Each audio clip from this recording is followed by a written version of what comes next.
जल गया तो अल्लाह के नाम लो, अल्लाह बोले मुबारक हो। हम लोग देखेंगे आज संतलत काल का इतिहास। संतलत काल में देखेंगे दूसरा राजवंश, पहला है गुलाम वंश और दूसरा है खिलजी वंश। खिलजी वंश के 3 महान राजा को पढ़ेंगे, तीनों का नाम सेम लाइन में आएगा। जल गया यानी जलालुद्दीन खिलजी। दूसरा है जल गया के बाद है जल गया तो अल्लाह के नाम लो, अलाउद्दीन खिलजी। तीसरा पढ़ेंगे तो लास्ट में था मुबारक हो, मुबारक खिलजी। चलिए देखते हैं सबसे पहले जलालुद्दीन। अच्छा, जलालुद्दीन खिलजी कौन था? गुलाम वंश के अंतिम राजा शमसुद्दीन कैमूर, गुलाम वंश के अंतिम राजा हुआ करते थे शमसुद्दीन कैमूर, उसके दरबार में रहता था जलालुद्दीन खिलजी। सुनते जाइएगा, शमसुद्दीन कैमूर के दरबार में कौन रहता था? जलालुद्दीन खिलजी, ओकर मंत्री था। और बाद में उसको अपदस्थ कर दिया, हरा दिया, अपने एक नया राजवंश लेके आया, वह है खिलजी वंश। कब लाया है खिलजी वंश? तो सबसे पहले कि गुलाम वंश की नींव पड़ती है 1206 में और गुलाम वंश का अंत होता है 1290 में, और 1290 में अंत करके उसी समय खिलजी वंश शुरू हुआ था।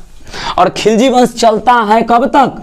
तो 1320 तक।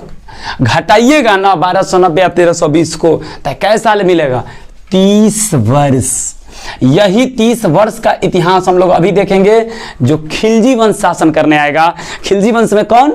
तो 3 गो राजा प्रमुख। एक जल गया तो जलालुद्दीन, अल्लाह के पास जाओ, अलाउद्दीन, अल्लाह बोले मुबारक हो यानी मुबारक खिलजी। तीनों खिलजी को देखते हैं। सबसे पहले देखते हैं हम जलालुद्दीन खिलजी। चलिए, जलालुद्दीन खिलजी कौन था? जलालुद्दीन खिलजी दिल्ली के गद्दी पर शमसुद्दीन को अपदस्थ करके बैठ गया, शासन करना शुरू किया। एक भतीजा के नाम है अलाउद्दीन। जलालुद्दीन के भतीजा अलाउद्दीन। अलाउद्दीन बड़ा क्रूर टाइप आदमी है। वो बोलता था कि अगर कोई मूर्ति ले जाता था ना भसाने, अगर वो देख लेता था उसको मतलब ये होता था कि मुस्लिम परंपरा के अनुसार कि मूर्ति देखना मतलब धार्मिक नहीं होगा, वो धार्मिक मान्यता के हिसाब से गलत है। वो बड़ा जलालुद्दीन बेचारा इग्नोर कर देता था क्योंकि अभी तक राजा ही बना था। अलाउद्दीन बड़ा क्रूर टाइप का था। बाद में अलाउद्दीन राजा बनेगा। देखते हैं पहले जलालुद्दीन कुछ विशेष काम ही नहीं किया, राजधानी की लोकरी बना करके ही हटा। अलाउद्दीन आया दूसरा राजा। कैसे आया वो देखिए। एक दिन बंगाल जीत लिया अलाउद्दीन। बंगाल समझते हैं अभी पश्चिम बंगाल, कोलकाता, उसको जीत लिया। आज जीत कर वहां की सारी संपत्ति लूट के, घोड़ा हाथी हीरा जवाहरात सब लूट के लाया। इलाहाबाद के छोटा सा इलाका में अलाउद्दीन को मिला था राज। अलाउद्दीन को कहां मिला था? इलाहाबाद के कारामानिकपुर के साइड उसका साम्राज्य था। हम सब ओकरे साम्राज्य के अंतर्गत आ जाते थे। इलाहाबाद, बक्सर, उक्सर, बिहार उहार के प्रांत। और दिल्ली में कौन था? जलालुद्दीन। कारामानिकपुर के इलाका में अलाउद्दीन। ये क्या कर रहा था? बंगाल को जीत के लाया। संपत्ति को कहां रखा? अपने पास। तो जलालुद्दीन को देना चाहिए, नियम था कि छोटका छोटका राजा अगर जीतता है तो दिल्ली पहुंचाए। लेकिन ये तो अलाउद्दीन के, जलालुद्दीन के अलाउद्दीन कौन है? भतीजा है। अब भतीजा प्लस दामाद भी था यही। तो इस चक्कर में ये बोला कि हम नहीं ले जाएंगे। तो ये नहीं ले जाएगा तो फिर कोई नहीं ले जाएगा, छोटका छोटका राजा। और जब सब नहीं ले जाएगा तो जलालुद्दीन कैसे चलेगा? दिल्ली कैसे चलेगा?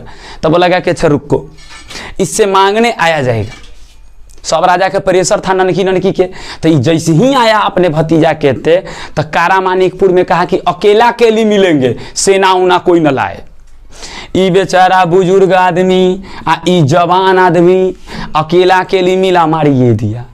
पकड़ कर एक के दाम द इंड कर दिया, मार दिया। जलालुद्दीन मर गया। अब राजा कौन बने?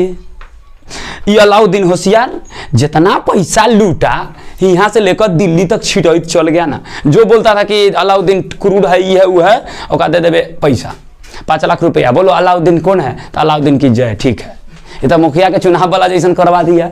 कौन? अलाउद्दीन। और जाकर दिल्ली के गद्दी पर बैठ गया। और बाद जितना पैसा दिया था सबके फिर पीट पीट को वसूल लिया। यह अलाउद्दीन दिल्ली के राजगद्दी पर बैठा। अभी तो पहले से छोटका राजा रहले है, आ बाद में बना बड़का राजा। तो इसको तो सब पता है कि छोटका राजा कहाँ कहाँ गड़बड़ी फैलाता है। इस सबसे पहले कहा कि रुको रुको, अब दिमाग लगाते हैं। पहले लाया जैसे बड़का राजा जो दिल्ली के राजा होंगे, वो छोटका छोटका बहुत राजा ओकरा अंदर रहेगा। तो सबको कहता था कि 10,000 घोड़ा रखो, इतना सैनिक रखो, इतना हाथी रखो, इतना ये रखो, सब रहता था। तो सबके कहता था 10,000 घोड़ा रखो ना, तो 2,000 घोड़ा रखता था। और जब काउंटिंग करने के लिए दिल्ली के राजा आता था, तो पड़ोसिया वाला घोड़ा मंगवा लेता था, दूसरा राजा वाला। वो राजा के घोड़ा, वो राजा के घोड़ा, वो राजा के सबके घोड़ा मंगवा कर 10,000 पूरा कर रखता था। और जब दिल्ली के लोग आते थे काउंटिंग करने, तो गिनवा देता था कि 10,000 है। फिर ओकरा यहाँ काउंटिंग होता था दूसरा राजा कर, तो सब घोड़ा ओकरा यहाँ चल जाए। एक एक घोड़ा 10-10 जगह गिनाए। और जब युद्ध की स्थिति बनती थी, तो दिल्ली के जो उस समय राजा हुआ करते थे, वो जात कहते थे सेना मंगाओ, घोड़ा मंगाओ, है ये ना है, ला तो भारी जुलूम है। और उसके बाद हार जाता था। ये बात अलाउद्दीन जानता था। काजे रुको, अब चलेगा, अभी तो खेला शुरू होगा उसका।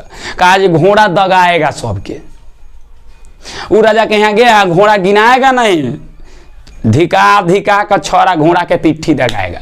फलना राजा एक लिखो दाग को, तो फिर दूसरा के यहाँ ही घोड़ा कैसे गिनाएगा? तो बेचारा सब अपन अपन 10,000 घोड़ा रखा। कहा अच्छा सैनिक क्यों है हाल था? एगो सैनिक तो गिनाए हो, तो गिनाए हो, तो अरे ये कौन तरीका है?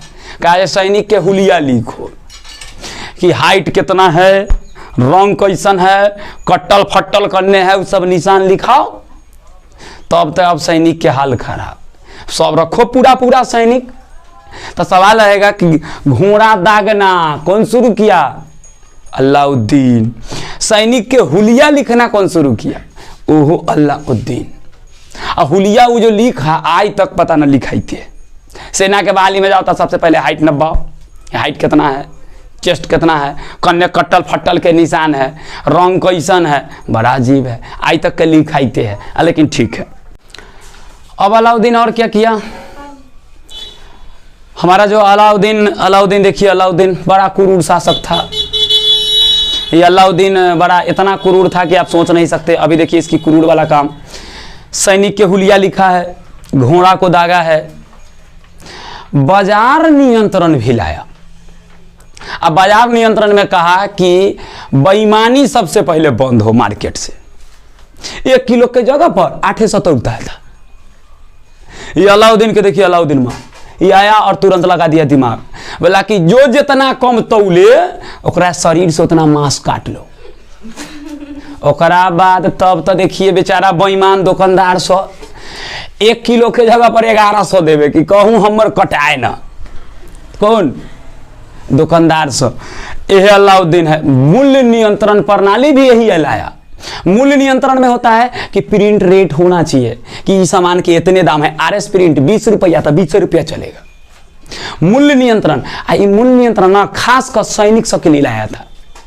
अच्छा, अगर सैनिक के पेमेंट फिक्स हो जाएगा कि आपको 10,000 मिले, तो 10,000 में 1 महीना उसको खाना चलाना है, सब कुछ चलाना है। आ मार्केट में सामान का दाम का कोई वैल्यू न रहे, कहियो बढ़ जाए कहियो घट जाए, और दाम बढ़ जाएगा तो 10,000 में ओकरा कैसे चलेगा?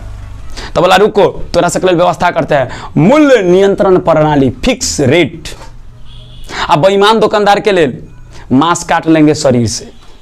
बेचारा दुकानदार सबके हाल खराब, बेईमानी करो। अब और लगता है कि अभी अलाउद्दीन जैसे ने कहीं आ जाता ना, सारा बेईमान दुकानदार के हाल खराब। जाइए पेटिया में तो 1 किलो का जगह 800 रहता है।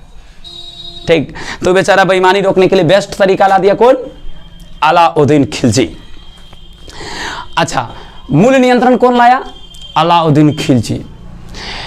बाजार से इतना अच्छा बाजार चलने लगा कि टैक्स के पैसा जमा होकर उसके तो अकाउंट में टाल था, राजकोष भर गया।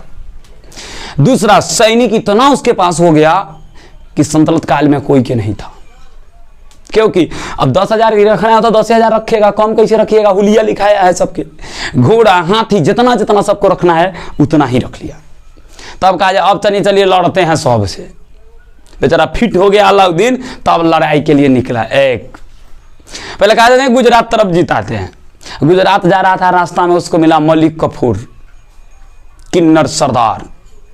बोला कि जे उसको देखा बड़ा सुंदर था, कहा जाए चले ये सुंदर चीज हमारे पास होना चाहिए सब, ओकरा पास कैसे जाए। तो मलिक कफूर भी उसके लिए शर्त कंडीशन लगाया। मलिक कफूर बोला कि हम अलाउद्दीन के साथ तब जाएंगे जब हमारे घर परिवार के जितना लोग होकर भोजन कौन चलाएगा। तो बोला लेकर कितना पैसा चाहिए, तो बोला 1,000 दिनार दीजिए। किन लिया, कहा एक खजाना से 1,000 दिनार दे दिया जाए। अलाउद्दीन के खजाना से 1,000 दिनार मिल गया। किसको, अल्लाह मतलब मलिक कफूर के परिवार को। कहा अब चलो, तैयार से नाम हो गया 1000 दिनारी। आना था मलिक कफूर तो उसका रियल नाम है। गया गुजरात को जीत उठ के कहा जाए अब चलिए, और पहली बार गुजरात जीता और जीत कर रिटर्न आ रहा था।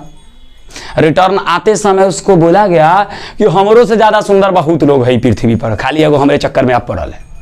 बोला कि अब कौन सुंदर है भाई दुनिया में थोड़ा से ज्यादा।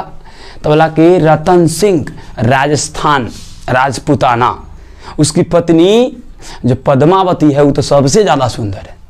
अरे चलो उससे भी थोड़ा मिल लेते हैं, काहे नहीं मिले, फिर आना जाना कब होगा। जरा चल गया हो यहाँ, बोला कि तनी दिखाइए। तो वो लोग सिसोदिया परिवार से बिलोंग करते हैं। सिसोदिया परिवार कटना पसंद करता है, झुकना नहीं। अब तो हो गया जुलूम। बोला कि भाई तनी दिखा दो।